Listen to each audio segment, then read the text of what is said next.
Yo, what's up, y'all? We out here back at it again. It's the Buff Missionary in these streets. And I got to tell you, I was inspired by being down at Southwestern for B-Lung's graduation. Check the video right here. By the storyboard that she gifted the school. Storyboards are an amazing piece of Palauan culture and art. Through my time being in Palau, I was able to have some of these absolutely incredible pieces of art that I can call my own. I was able to bring them back home with me. Some of them gifts, some that I asked for to be created and paid for sure. Nonetheless, I'm gonna share with you the storyboards that I have here and the stories behind these storyboards. Let's check it out. Now, before I get into exactly the storyboards, I want to talk a little bit more about the history of storyboards and kind of what they mean to Palau. So I'm actually gonna need my glasses for this. I already pulled up this window to check it out. This is straight from the website Pristine Paradise Palau. Check it out. We out here repping. The page is called Palauan Artisanal Wood Carving with Master Carver Ling Inabo. Master Carver Ling Inabo is actually the father of one of my students, Balang, who she graduated, I think, from Walla Walla already by now. He's known island-wide as one of the best. He could be considered one of the best carvers in the world for sure. But check this out. These are his words. Spanning over 100 years, the storyboard originated in the Bai. That's the chief's meeting house, one of the most impressive architectural traditions of Micronesia. With its powerful construction and ornate designs, the visual richness of the building is distinctive. I'll put some pictures of it here so you can see. Decorative and symbolic motifs that tell the stories of Palau are carved into the beams and gables of the Bai, a place where traditional knowledge is passed on. In the 1930s, the narrative pictographs on the Bai were adapted to a new art form. The carvers began producing the original legends onto individual planks of wood. Made portable, these boards could then be transported, given as a gift, or sold. Thus was born today's storyboard, no longer attached to the Bai, yet still unique to Palau and its identity. That's Master Woodcarver Ling Inabo at the Tabang Woodcarving Shop. Been there, and it's pretty awesome to see. Some of the projects that I saw him working on, one of the ones, I wish I would have gotten one like it, was a hammer. It looked like Thor's hammer, but oh man, that's a really good idea now that I think about it. Absolutely incredible, the art, the craftsmanship that goes into these things, the history, and just the amount of rich culture that is speaking to you when you look at a storyboard, okay? It's absolutely incredible. I'm getting goosebumps here thinking about it. Let's talk about some of the storyboards that I have and the stories behind them and why they're important to me. First up, it's kind of an honorable mention because I actually don't have the storyboard anymore. It's from my first year as a missionary out in Palau. When I was leaving in the airport, one of my 8th graders, Nurblush Metul, he brought me this storyboard. It was almost like 3 feet long. It was a hammerhead shark. The design in it was just amazing. All the sea life, the corals.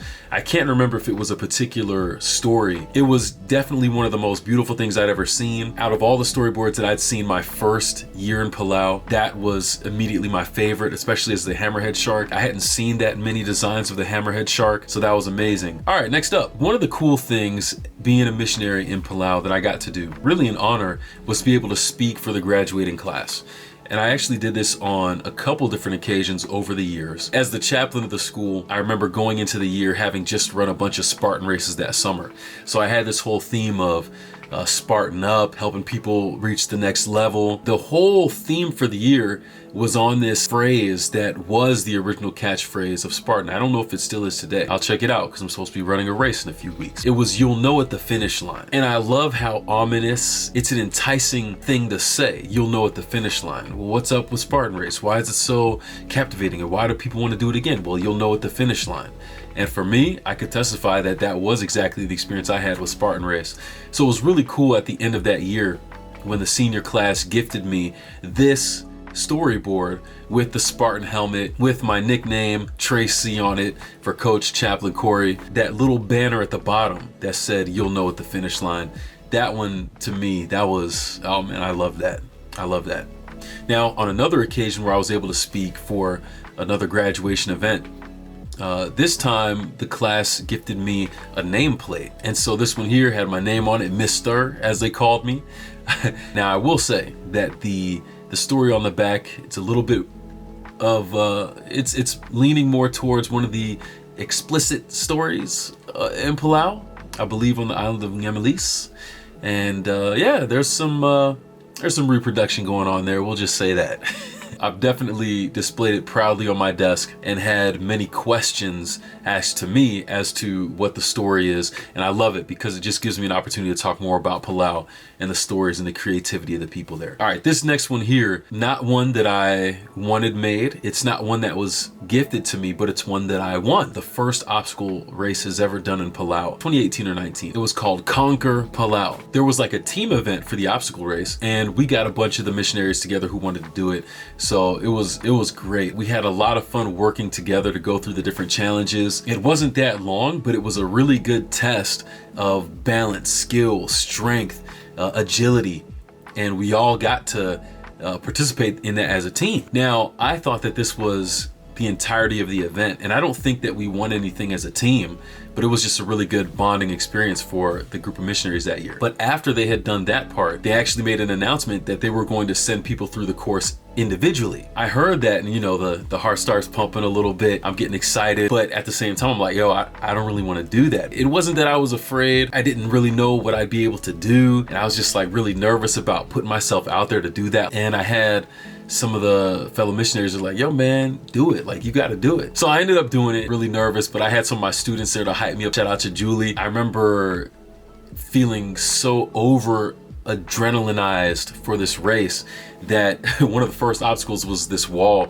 that you had to jump and scale over. I pretty much slammed straight into it, knocked all the air out of me before climbing over and finally settling down over the course of the rest of the race. Shout out to Kukumai as well. Managing to get through and just push myself was an amazing feeling, and I ended up winning. This storyboard was actually the gift for the first place winner to commemorate, you know, a really awesome event in Palau. So this next one here, this one is really special to me.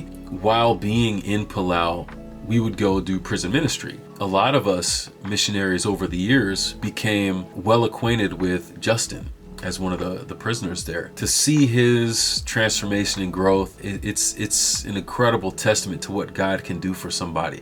So I want to shout him out for that. He was also very talented when it came to storyboard carving. The prison actually had a storyboard shop, and I remember going to it for the first time and thinking, man, some of the best storyboards that I've seen on the island in many of the different shops, they didn't compare to the ones that I saw in the prison shop. Justin was always one who showed up to our Saturday after church prison ministry meetings where we'd come and sing and share a little sermon thought. Missionaries get to take turns doing that and all. I would say that we became pretty well acquainted, if not good friends. I asked him one time, I said, hey, you know, there's this story and this idea that I have for a storyboard. I asked, you think this is possible? He's like, sure. Bring me a picture of the story that you would like to illustrate here, and I'll put it together within this captain's wheel. Probably the coolest storyboard I'd ever seen was of a huge captain's wheel. Inside of that, I wanted the story of Peter walking on water. It's my favorite Bible story. Around the edges of the actual wheel, I wanted the line, always look to Jesus.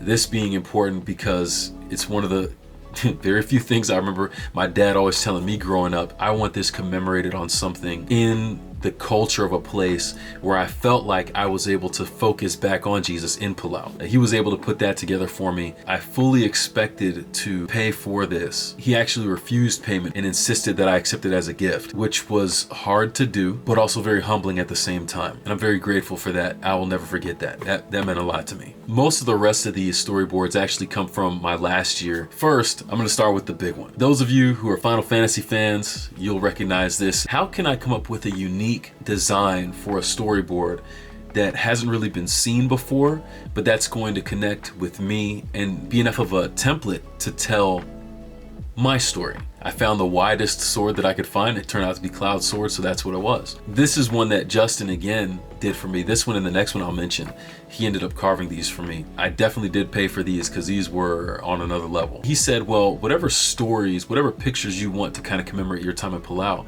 bring those to me and I'll see what I can do. So I ended up getting like 15, 20 different pictures together.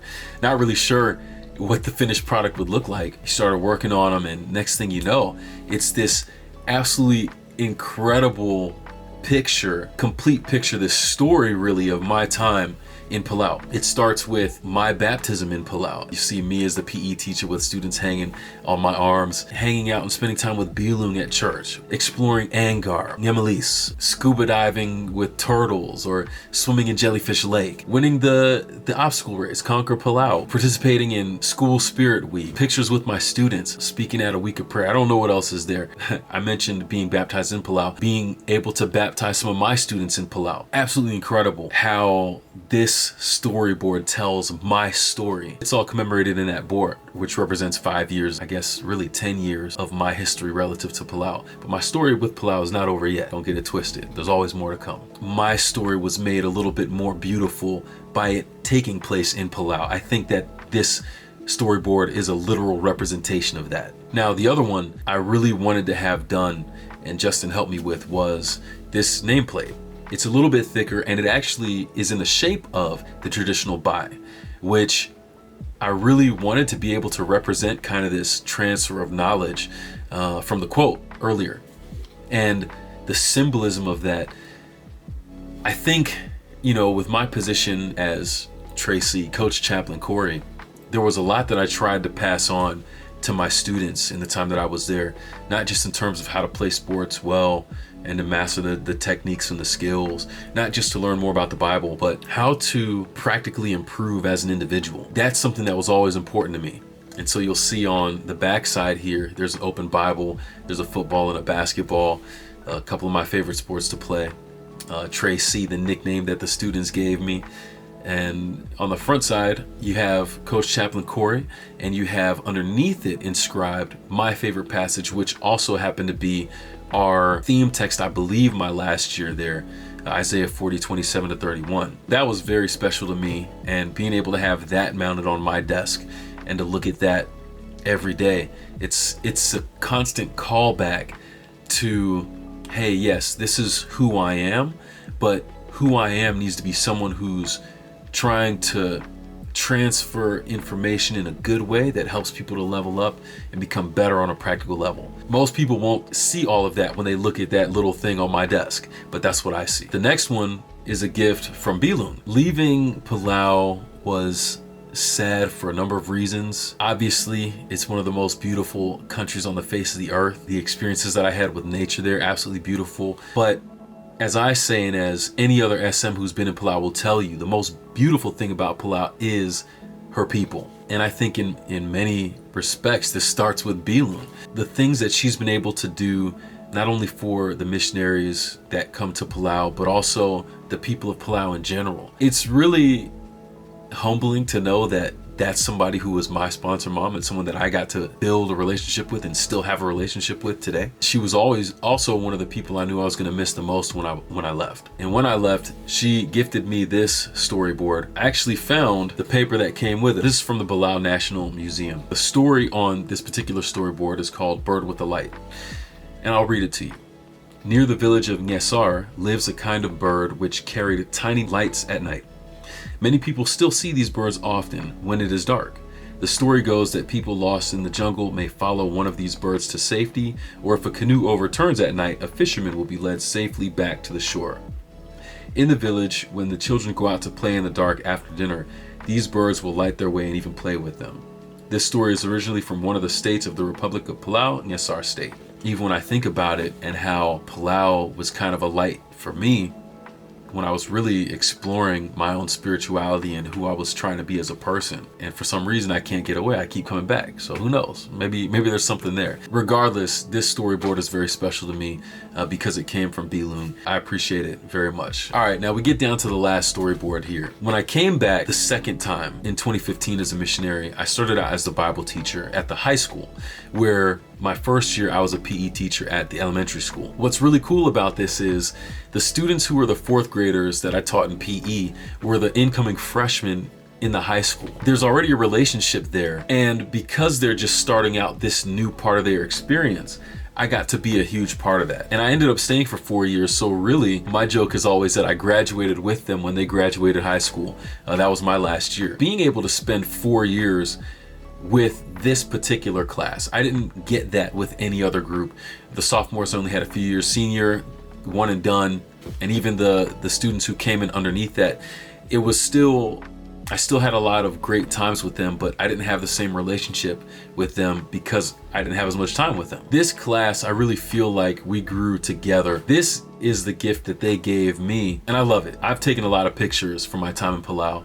I have a lot of great memories from my time in Palau, but this picture is the one that's the most visible. And I look back and I get to see that. I get to see those faces and remember the relationships and the fun times. My family that is really represented in this picture here. An awesome gift. It's got my Palauan name on it as well. It's like a full circle representation of my experience in Palau to that point. As I said, it's not done yet. I appreciate it so much. And as a picture frame, I love it because it doesn't just do homage to Palau and its culture and its history and its art form, but it also allows you to see an actual picture that tells a story within that. While it's something that is super low key, it's also able to tell story in a different way. It means a lot to me. These are my storyboards. They all mean a lot to me in a different way. You can see these storyboards displayed all throughout. It's going to continue being like that because it's my story put into the bigger story of Palau. I just appreciate it so much. The kind of beauty, artsmanship, craftsmanship that's gone under these and the story and the history behind them. I love being reminded of all of that. Big shout out to Palau. Big shout out to their culture, their people, and the beautiful things that they continue to keep on doing. But yeah, hope you enjoyed. Let me know which one you think is the coolest. And if you know of any other really cool storyboard ideas, let me know. I'm curious. Always looking forward to learning more. But yeah, we out here. It's a wrap for this one. And we out. Peace.